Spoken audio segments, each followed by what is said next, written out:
Vote দেওয়ার জন্য গিয়েছিল দেশে, আর যেতে তো হতোই। আমরা হিন্দু হয়ে যদি ভোট না দিই তাহলে হিন্দুর ভোটগুলো পড়তো কোথায় বলো?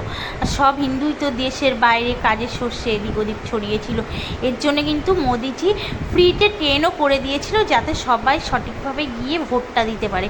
আর সেই ফ্রি ট্রেনে চড়ে কিন্তু আমাদের পরিবার সবাই গেছিলো, আর আমি মিসিং ছিলাম, মানে আমি যেতে পারিনি। যাই হোক, আর এই যে গেছে ট্রেনটা একটু লেট হয়ে গেছিলো, আর যেহেতু লেট হয়ে গেছিলো সেহেতু কিন্তু সারা রাতটাই হাওড়াতে কাটা হয়েছিল। কেন, 11:40-এর পরে আর কোনো ট্রেন থাকে না ভোর 5টার আগে।